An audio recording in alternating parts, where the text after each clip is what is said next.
En ce début de 2025, un pays africain a réussi l'impensable sans découvrir une seule nouvelle mine.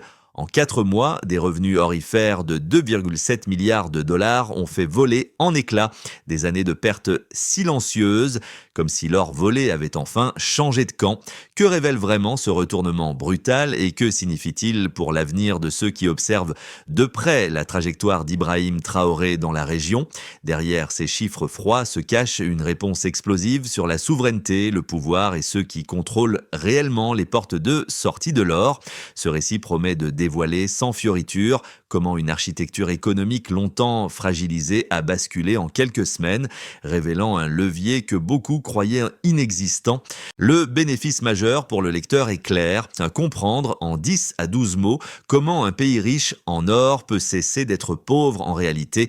Mais derrière cette promesse se trouvent des enjeux beaucoup plus profonds, la maîtrise de la valeur, la fermeture des routes opaques et la reconstruction d'un système où l'or ne peut plus disparaître dans des interstices administratifs ou commerciaux.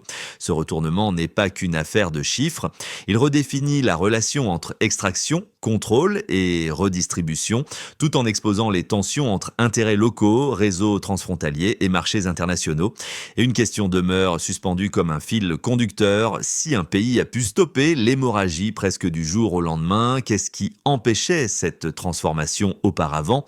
Cette interrogation forme le micro-hook essentiel de la section, invitant le lecteur à poursuivre l'analyse pour saisir ce qui, dans la mécanique interne, a changé de manière si radicale. La première révélation frappe d'entrée. En seulement 4 mois, le Ghana a exporté plus de 30 000 kilos d'or, une quantité presque 4 fois supérieure à celle enregistrée au début de 2023. La seconde est encore plus déstabilisante.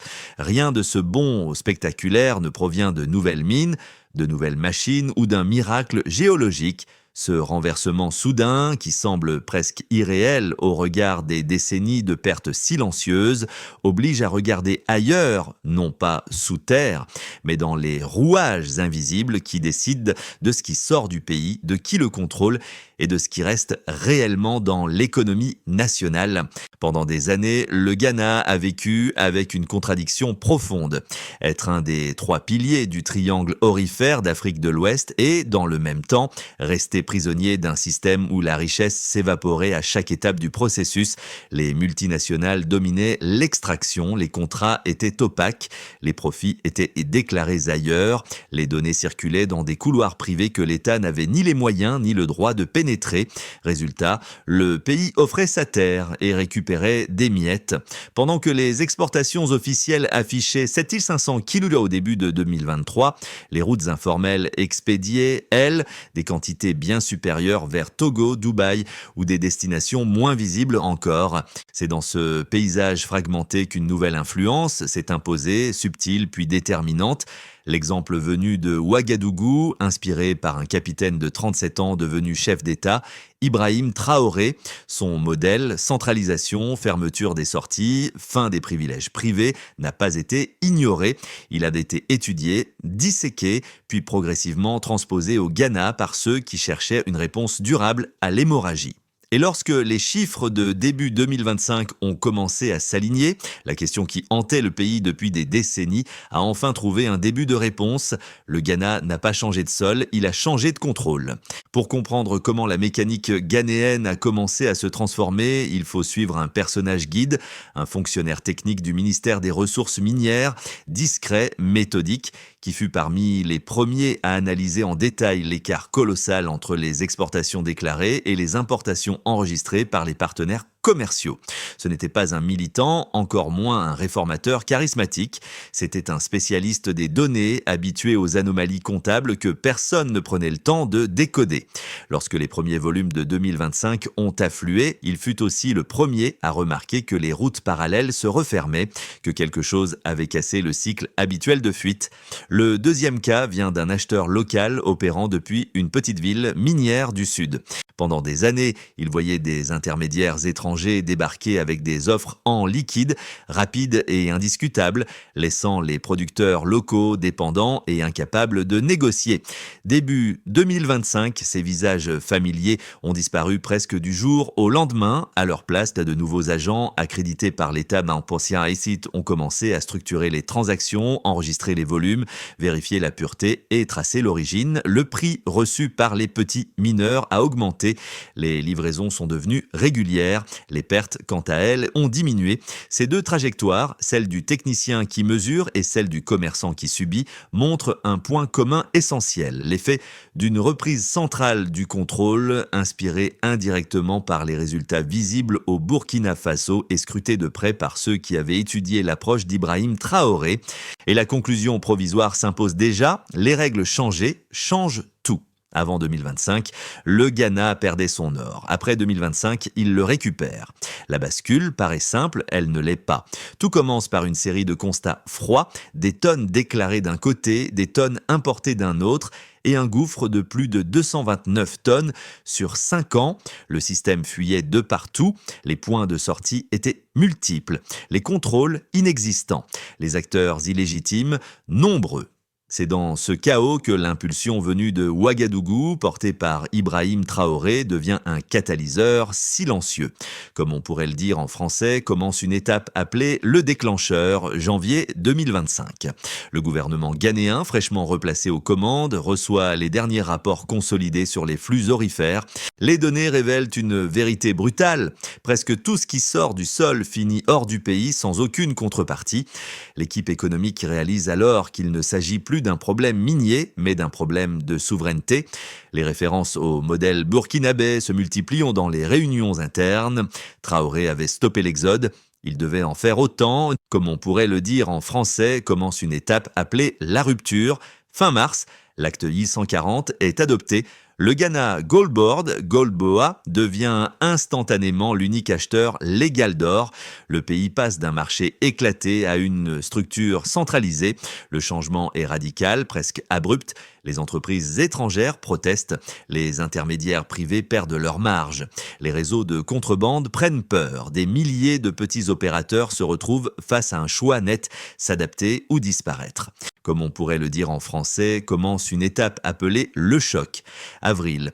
Un décret entre en vigueur, les étrangers sont bannis des achats locaux. Du jour au lendemain, des visages qui dominaient les marchés depuis 10 ans s'évanouissent. Les places minières se vident de leurs acheteurs habituels. Le prix offert aux petits mineurs change, les volumes commencent à remonter vers les canaux officiels. La résistance était attendue, elle arrive vite. Certains tentent de maintenir les routes informelles, d'autres se replient vers les frontières. Les premières saisies se multiplient. Comme on pourrait le dire en français, commence une étape appelée la réponse. Juillet, le président inaugure une task force militaire spécialisée. Ce n'est pas symbolique. Les véhicules sont traçables, les agents sont filmés, les zones minières sont surveillées. Chaque gramme doit être compté. Les contrebandiers changent encore leur route, puis les abandonnent. L'étau se resserre, les pertes diminuent, le volume officiel explose. Dans les couloirs, certains évoquent la même phrase qui circulait déjà à Ouagadougou. Le problème n'est pas l'or, le problème ce sont les sorties. Comme on pourrait le dire en français, commence une étape appelée la stabilisation. Août, les résultats s'alignent. 4 mois, 2,7 milliards. 5 mois, 5 milliards. 8 mois, 6 milliards. Les graphiques grimpent comme des falaises.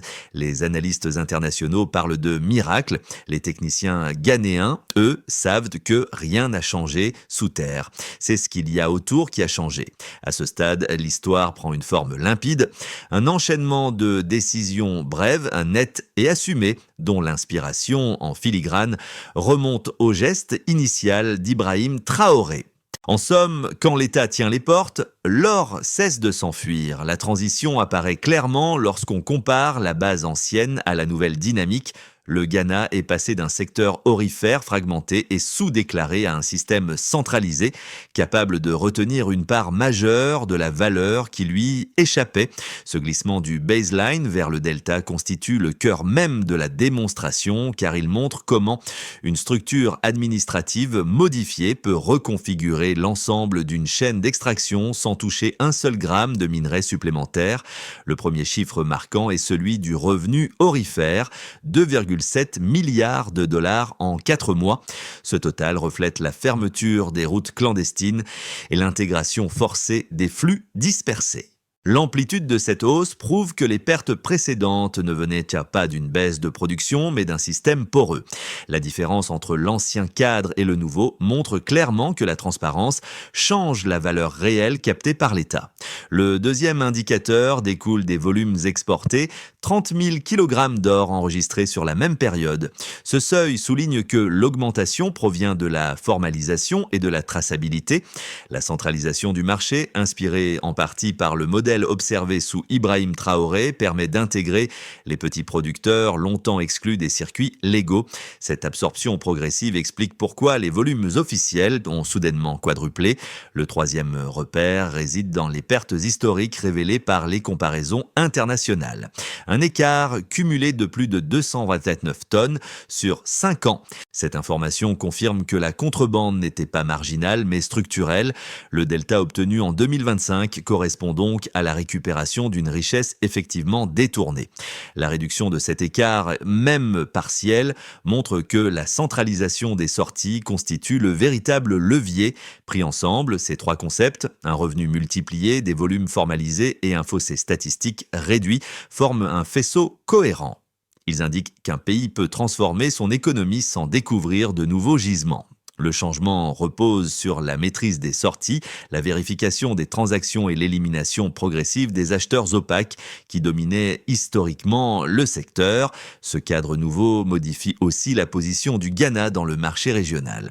Les États voisins observent l'effet immédiat de la centralisation, un renforcement de la monnaie, une hausse des réserves et une plus grande stabilité des flux financiers. Ces signaux rappellent les premiers résultats obtenus au Burkina Faso, où la décision de bloquer l'exportation brute avait entraîné une progression notable des réserves nationales. La cohérence des données confirme une thèse simple. Un État qui contrôle les portes contrôle la richesse. La replication de cette approche, déjà envisagée dans plusieurs capitales, dépendra de la capacité de chaque pays à modifier ses institutions avec la même rapidité. Le Ghana a démontré qu'une réforme peut être efficace dès lors qu'elle ferme les zones grises où la valeur s'évapore. Votre analyse doit suivre. Les chiffres éclairent ce que les discours cachent. Pour comprendre la solidité du virage ghanéen, il faut confronter deux thèses opposées, chacune portée par des arguments sérieux. La première soutient que la centralisation totale du marché aurifère pourrait fragiliser l'écosystème minier. Selon cette vision, retirer les intermédiaires étrangers risquerait d'assécher l'investissement, de réduire l'appétit des compagnies internationales et d'isoler artificiellement un secteur profondément intégré aux flux mondiaux. Les critiques redoutent un ralentissement technologique, une chute potentielle de la qualité du raffinage et une contraction de la compétitivité. Ils affirment que l'État, même volontariste, ne peut pas remplacer la logistique, l'expertise et la force financière des multinationales. La deuxième thèse part d'un diagnostic inverse. Elle défend l'idée que la dépendance à ces mêmes acteurs a précisément produit la vulnérabilité structurelle observée pendant des décennies. Dans cette lecture, les pertes massives, notamment l'écart colossal de 229 tonnes entre déclaration et importation, ne sont pas un dommage collatéral, mais un résultat logique d'un système orienté vers la sortie de valeur. Les entreprises étrangères, même opérant légalement, tirent davantage parti de la structure que le pays hôte. Quant à la contrebande, elle prospère précisément parce que les acteurs nationaux n'avaient ni pouvoir d'achat, ni contrôle, ni outils de traçabilité pour imposer une cohérence au marché. Face à ces deux positions, l'expérience de 2025 tranche nettement. Les données apportent une réponse empirique difficile à contester. Lorsque le Ghana a créé Goldboa, éliminé les acheteurs étrangers et imposé un monopole public, les résultats n'ont pas été une contraction, mais une expansion. Les revenus ont bondi à 2,7 milliards en quelques mois. Les volumes officiels ont quadruplé. Les réseaux parallèles se sont effondrés sous la pression combinée des contrôles, de la traçabilité et d'un marché légal enfin attractif. Pour les petits producteurs, ainsi, le Stillman s'impose. Ce n'est pas la présence étrangère qui garantit la stabilité, mais la capacité de l'État à définir les règles du jeu. Un pivot silencieux apparaît. À ce stade de l'histoire, le Ghana n'avance plus seulement en réaction aux pertes accumulées, il commence à structurer une stratégie qui inverse le sens même de la valeur dans le secteur aurifère. Ce basculement devient évident lorsque les premiers rapports internes montrent que les flux, auparavant dispersés, convergent désormais presque exclusivement vers Golboa. Les routes informelles s'assèchent, les intermédiaires locaux se réorganisent, les exportations reprennent une trajectoire cohérente, presque mécanique. Ce qui change réellement ici n'est pas la quantité d'or, mais la nature du contrôle. Et c'est dans cette nuance que l'influence d'Ibrahim Traoré réapparaît, en filigrane mais décisive. Le Burkina Faso avait démontré qu'un État qui tient le point de sortie tient la valeur. Le Ghana prouve désormais qu'un État qui tient à la fois l'achat, la sortie et la traçabilité peut remodeler un secteur entier en un seul semestre. La révélation médiane est donc simple, presque brutale. Le pays n'est plus dans la réparation, il est dans la reconstruction. Les effets concrets du virage ghanéen deviennent visibles d'abord au niveau des ménages, surtout dans les communautés minières. Là où les petits producteurs vendaient leur or à des prix imposés par des acheteurs étrangers opérant sans transparence, ils obtiennent désormais un tarif cohérent, vérifiable et stable. Les revenus deviennent moins aléatoires, les familles réduisent leur dépendance au crédit informel. La tenue des registres améliore la capacité des mineurs à prouver leur vente et, pour la première fois depuis longtemps, à intégrer des circuits financiers légitimes. Lorsque les intermédiaires parallèles disparaissent, c'est la marge captée par les foyers qui augmente, une conséquence souvent absente des analyses globales, mais tangible pour ceux qui travaillent dans les puits. Le second groupe d'impact concerne les entreprises nationales, notamment les raffineries locales, les sociétés logistiques et les structures de transport. Avant 2025, la domination étrangère empêchait ces entreprises d'émerger. Les volumes formalisés étaient trop faibles pour justifier des investissements durables. L'arrivée de Golboa change cette équation. Les flux centralisés créent un marché stable et prévisible, permettant aux acteurs ghanéens de planifier, d'investir, d'embaucher. On voit apparaître des ateliers de traitement, des unités de contrôle qualité et des réseaux de distribution détenus localement. Cette dynamique qui s'était déjà manifestée au Burkina Faso sous l'impulsion d'Ibrahim Traoré se répète presque mécaniquement au Ghana. Le troisième cercle touche la nation elle-même. Les recettes publiques se redressent, la monnaie se stabilise, les réserves augmentent. La dépendance aux emprunts extérieurs se réduit légèrement mais symboliquement. Surtout, le pays reprend la maîtrise d'un secteur qui représentait jusque-là une hémorragie budgétaire. Les comparaisons officielles entre 2023 et 2025 montrent que l'État récupère enfin les fonds que les réseaux de contrebande captaient auparavant. La bascule ne résulte pas d'une production accrue, mais d'un contrôle resserré. Ainsi se referme une partie de la boucle ouverte des P1. La question « Comment un pays riche peut-il rester pauvre ?» trouve ici son début de réponse. Le dernier groupe d'impact se situe à l'échelle régionale. Les pays voisins observent la réussite ghanéenne comme une validation de la thèse selon laquelle la souveraineté ne vient pas du sous-sol mais des points de sortie. Dans les réunions ministérielles informelles, les références à l'expérience burkinabé se multiplient. Le Ghana devient un cas d'étude, un signal envoyé à la région entière. Fermer les portes aux acheteurs opaques ne provoque pas un effondrement, mais une normalisation. Cette normalisation, en cascades successives, modifie l'équilibre économique en Afrique de l'Ouest. Les flux d'or se recomposent, les routes illégales se rétrécissent. Les États entrevoient l'intérêt d'un contrôle coordonné. Ainsi, les effets réels ne sont pas seulement économiques, ils sont systémiques. Dans les 6 à 12 prochains mois, 3 trajectoires plausibles se dessinent pour le Ghana, chacune découlant directement des mécanismes déjà enclenchés. Le scénario de base s'appuie sur l'inertie actuelle. Les flux officiels continuent d'augmenter progressivement, sans explosion soudaine, mais avec une consolidation visible.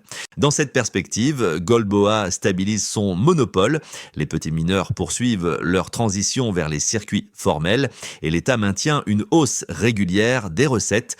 Le pays ne connaît pas d'accélération majeure, mais il reste solidement sur la nouvelle trajectoire où l'extraction et l'exportation reflètent enfin une part réelle des richesses produites. Le scénario optimiste repose sur une extension naturelle du mouvement observé en 2025. Dans cette hypothèse, la task force gagne en efficacité. Les routes informelles se referment presque totalement et les petits opérateurs adoptent massivement le système centralisé. La traçabilité, une fois pleinement déployée, élargit l'accès du Ghana à des marchés premium, renforçant encore les recettes. Les entreprises locales profitent d'un environnement prévisible pour accélérer leurs investissements, créant un cercle vertueux où la valeur ajoutée reste davantage dans le pays. Ce scénario implique une montée en puissance cohérente, proche de ce qui s'était produit au Burkina Faso après la centralisation initiale. Le scénario de risque introduit un ralentissement. Ici, les réseaux de contrebande s'adaptent, trouvent de nouvelles routes transfrontalières et compliquent les efforts d'assainissement. La résistance de certains intermédiaires historiques, combinée aux capacités variables de contrôle, peut fragiliser temporairement la dynamique. Le modèle ne s'effondre pas, mais les gains s'étirent sur une période plus longue, retardant les bénéfices attendus. Ce scénario, bien qu'inférieur aux autres, n'annule pas le progrès déjà réalisé, il le ralentit simplement. À travers ces trois trajectoires, une recommandation de pensée s'impose. Le facteur décisif n'est pas la production, mais la capacité institutionnelle à verrouiller les points de sortie. Les prochains mois dépendront donc moins de l'or ghanéen que de la solidité administrative qui l'entoure. Les transformations économiques ne prennent tout leur sens que lorsqu'on observe comment elles retentissent sur les individus, ceux qui vivent loin des communiqués officiels et des graphiques de performance. Dans les villes minières, les conversations changent lentement de ton. Les prix d'achat plus stables permettent à de nombreux foyers de planifier, même modestement, des dépenses autrefois impossibles à anticiper. Les mineurs artisanaux, longtemps soumis à des réseaux opaques, construisent peu à peu une relation plus régulière avec le marché formel. Le simple fait de pouvoir enregistrer leurs ventes, de disposer d'un acheteur unique clairement identifiable, transforme leur perspective quotidienne. Pour les jeunes travailleurs, cette transition affecte également l'accès au financement. Là où l'informel dominait, des opportunités timides mais réelles émergent. La preuve de revenus, la capacité à démontrer un historique de transactions, l'entrée progressive dans des dispositifs financiers légitimes. Ce n'est pas un bouleversement du jour au lendemain, mais une ouverture qui modifie la manière dont ces communautés envisagent leurs futurs proches. Pour les habitants des zones non minières, l'impact est plus diffus mais perceptible. Une monnaie stabilisée améliore le pouvoir d'achat. Les importations deviennent plus prévisibles. L'État, en récupérant des revenus auparavant perdus, gagne une marge de manœuvre qui se reflète dans des politiques moins contraignantes ou, à tout le moins, plus cohérentes. Un pays qui sécurise une part de sa richesse est un pays qui respire différemment. Deux suggestions émergent pour les citoyens qui observent ce changement: suivre de près les mécanismes de transparence, car leur durabilité dépend de l'attention publique, et encourager les espaces où les mineurs artisanaux peuvent exprimer leurs besoins afin que la centralisation ne devienne pas une simple verticalité administrative. Pour que la transformation engagée tienne dans le temps, une feuille de route précise est indispensable. Elle ne doit pas multiplier les ambitions, mais solidifier les fondations déjà posées. La première étape consiste à verrouiller les points de sortie. Le Ghana doit poursuivre la structuration des contrôles, maintenir la task force et renforcer les audits internes. L'objectif est simple et mesurable: réduire encore l'écart entre volume produit et volumes exportés. La deuxième étape repose sur la professionnalisation des petits mineurs. Ici, les ministères concernés doivent coordonner la formation, la certification et l'intégration de milliers de producteurs artisanaux. L'indicateur clé est le taux d'enregistrement complet dans le système de traçabilité. Plus ce taux monte, plus le marché devient hermétique aux routes parallèles. La troisième étape consiste à déployer le dispositif numérique de suivi annoncé pour 2026. Ce système doit couvrir l'ensemble de la chaîne, depuis les sites d'extraction jusqu'aux bureaux régionaux. Le critère d'efficacité, c'est la capacité à tracer chaque gramme sans rupture de signal. Une fois opérationnel, il offrira une visibilité que les acteurs privés n'avaient jamais permise. La quatrième étape concerne la valeur ajoutée domestique. En En encourageant la montée en puissance des raffineries locales, le pays peut conserver une part accrue de la richesse avant exportation. Le progrès se mesure par le pourcentage de production transformée localement plutôt que vendue, brute. Enfin, une cinquième étape s'inspire directement de l'élan observé sous Ibrahim Traoré, consolider l'indépendance en limitant les dépendances contractuelles qui brident la souveraineté économique. Cette consolidation passe par des règles claires et vérifiables, appliquées sans exception. Une feuille de route n'a d'impact que si elle est suivie avec régularité, cohérence et mesure. Dans cette trajectoire longue et souvent chaotique, une image du P4 revient naturellement, celle du technicien anonyme qui, penché sur ses tableaux, comprenait avant tous les autres que les chiffres racontaient une histoire différente. Ce geste discret, presque banal, devient ici un symbole puissant. Il incarne l'idée que les grandes transformations ne naissent pas seulement des discours officiels, mais aussi de la lucidité silencieuse de ceux qui mesurent, vérifient et refusent d'accepter l'inacceptable comme une fatalité. À mesure que le Ghana consolide son contrôle aurifère, cette même vigilance se transforme en moteur collectif. Les mineurs, les commerçants, les agents publics, chacun réinterprète son rôle dans une chaîne enfin cohérente. Et dans les coulisses, l'influence d'Ibrahim Traoré continue de résonner, non comme un modèle à copier aveuglément, mais comme la preuve que la souveraineté n'est pas un slogan, c'est une discipline quotidienne. Ainsi, l'histoire ne se referme pas sur un triomphe, mais sur une prise de conscience. La richesse n'est jamais seulement dans le sol, elle est dans la maîtrise de son parcours. Et cette maîtrise, fragile mais réelle, redéfinit ce que peut devenir un pays lorsque les sorties cessent de dicter le destin. Clou, la souveraineté commence aux portes que l'on ferme. Cette histoire qui commence dans les mines et se poursuit dans les bureaux techniques trouve aujourd'hui son prolongement dans la manière dont chaque citoyen s'empare de ce changement. Le Ghana n'a pas simplement corrigé une anomalie économique, il a ravivé une idée simple, presque oubliée, selon laquelle un pays peut décider de garder pour lui la valeur qu'il produit. Cette idée, fragile mais contagieuse, circule désormais dans les discussions publiques, les salles de classe, les cercles professionnels et jusque dans les diasporas qui observent cette transformation avec un mélange d'espoir et de prudence. Soutenir cette dynamique ne requiert pas de grands gestes. Il suffit parfois de partager une information fiable, d'encourager les débats sincères ou d'apporter une voix de plus à ceux qui réclament transparence et cohérence. Les changements durables naissent souvent de ces gestes discrets que l'on croit insignifiants mais qui, accumulés, modifient le terrain sur lequel les décisions nationales prennent forme. Et vous, dans votre ville, votre parcours, votre réalité, comment percevez-vous cette reconstruction silencieuse ?